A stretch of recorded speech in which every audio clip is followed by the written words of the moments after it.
हाय, good morning, सत श्री अकाल, आदाब, नमस्कार, वणक्कम, जय हिंद। कैसे हो दोस्तों? मैं हूं आपका अपना डॉक्टर डॉक्टर नवनीत कालरा।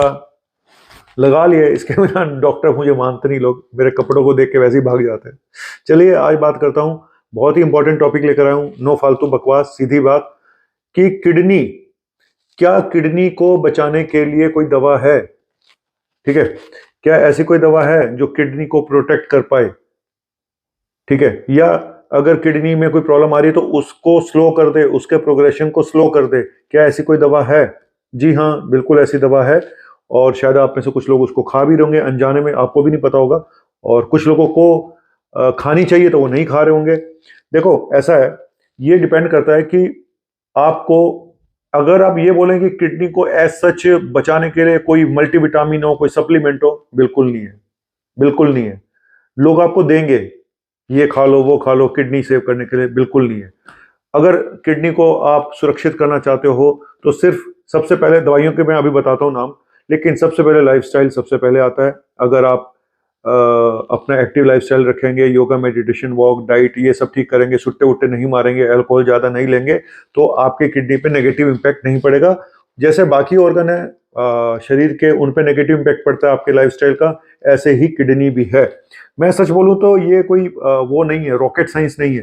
पूरे बॉडी का एक ही मैकेनिज्म होता है, सब जगह एक ही होता है कि किस तरह से हमें हम हेल्दी रहना है, वो सबकी एक ही कहानी है, राम कहानी हर ऑर्गन की। और सब एक दूसरे से जुड़े हुए हैं, ठीक है। हर एक के तार एक दूसरे से जुड़े होते हैं, एक पे सर आता है दूसरे पे भी आना शुरू हो जाता है, तीसरे पे भी आना शुरू हो जाता है, क्योंकि ह्यूमन बॉडी है।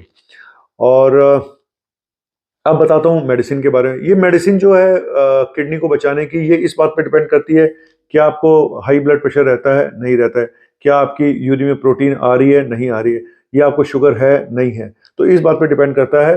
तो मैं आज आपको 3 दवा बताने जा रहा हूँ इस तरह की, जो आपकी किडनी के प्रोग्रेशन को स्लो कर सकती हैं, आपको डायलिसिस से शायद बचा सकती हैं। पहली दवा है ब्लड प्रेशर की, एसी इनिबिटर, एसीई इनिबिटर, जैसे कि एनालाप्रिल, जैसे कि कैप्टोप्रिल, जिसमें प्रिल लगा होता है, इल। तो सबसे कॉमन जो है एनालाप्रिल है और पेंडोप्रिल है। तो ये दवाइयां जो हैं, ये स्टडी हुई है जिसमें पाया गया कि ये किडनी की प्रोग्रेशन को स्लो कर देती हैं।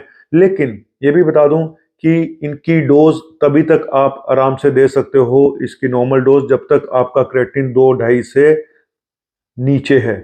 मूवमेंट क्रेटिन 2-2.5 के ऊपर जाना शुरू हो जाता है, फिर हमें डोजेस चेंज करनी पड़ जाती हैं, दवाइयां कम करनी पड़ जाती हैं, भले ही वो किडनी को बचाने की दवा भी क्यों ना हो, फिर वो उल्टा असर भी कर सकती हैं।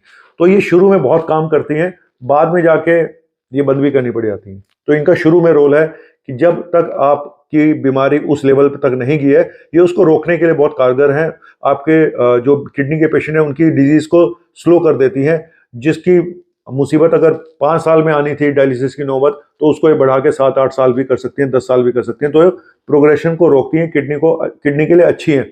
और वो डायबिटिक पेशेंट जिनको ब्लड प्रेशर भी है, ठीक है, तो उसके लिए बहुत अच्छी मेडिसिन है कि ये पहले से ही किडनी को प्रिवेंट करके रखेगी। प्रोटीन अगर निकल रहा है यूरिन में तो उसको और कम कर देगी, प्रोटीन यूरिया को कम कर देगी। तो ये है एक एसी इनहिबिटर नाम की ब्लड प्रेशर की दवा। अब आप कहोगे कि सर जिसको ब्लड प्रेशर नहीं है तो क्या वो खा सकता है? सच बोलूं तो मैं बहुत लो डोज में, जैसे कि एनालाप्रिल या रेमिप्रिल, बहुत लो डोज में कई बार मैं इस्तेमाल करता हूं। जैसे कि कार्डेस नाम से एक मेडिसिन आती है 1.25 mg की, तो मैं देता हूं उन लोगों को जिनको ब्लड प्रेशर नहीं भी है। मॉनिटर करते रहते हैं ब्लड प्रेशर की, इनका बीपी लो ना हो जाए इतनी लो डोज से। या फिर मैं उसको बोलता हूँ कार्डेस 1.25 या रेमिप्रिल 1.25, तो एक दिन छोड़ के खा, ठीक है।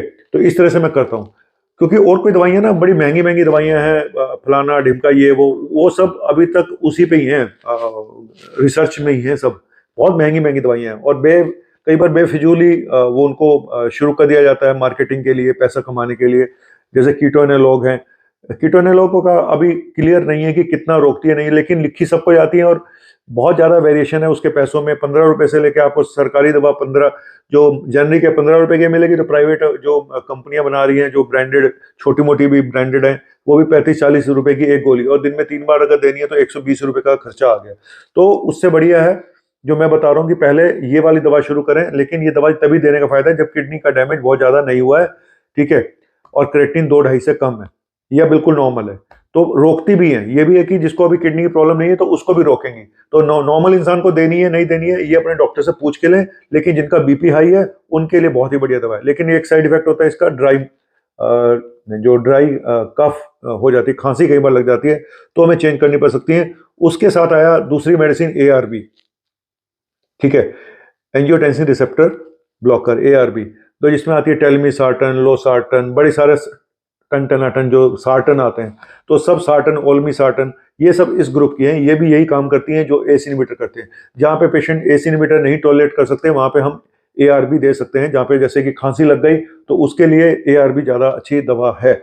और इसमें भी लो डोज में स्टार्ट करते हैं, और ये डॉक्टर ही बताएगा कि आपको किस डोज में कब तक खानी है और कब डोज चेंज करनी है, क्योंकि किडनी की डिजीज जैसे प्रोग्रेस करती है तो दवाइयों की डोज कम हो जाती है।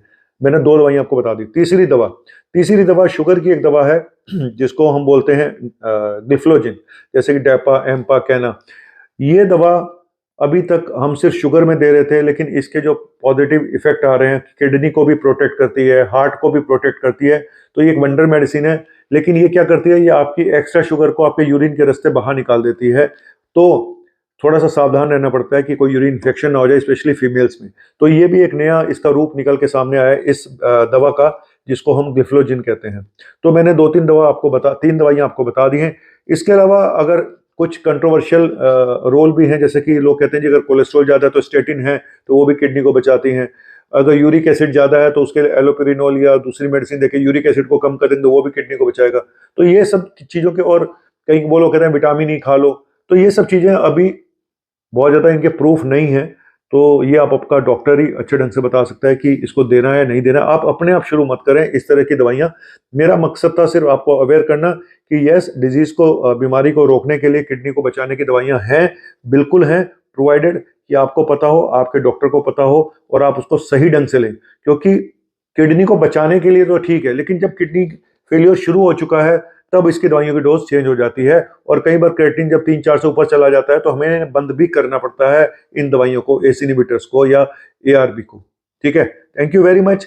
और आप अपनी किडनी संभाल के रखें, गुर्दा उर्दा सब संभाल के रखें, और बहुत ज़्यादा प्रोटीन डाइट, बहुत ज़्यादा जिम की प्रोडक्ट ना लें। ये भी देखा जा रहा है कि इनकी वजह से भी किडनियाँ डैमेज हो रही हैं। और पेन किलर अवॉइड करें, फालतू की दवाइयाँ बिना पूछे ना खाएं, और बाकी हेल्दी लाइफ स्टाइल रखें। थैंक यू, शुक्रिया। जर्रा नवाजी,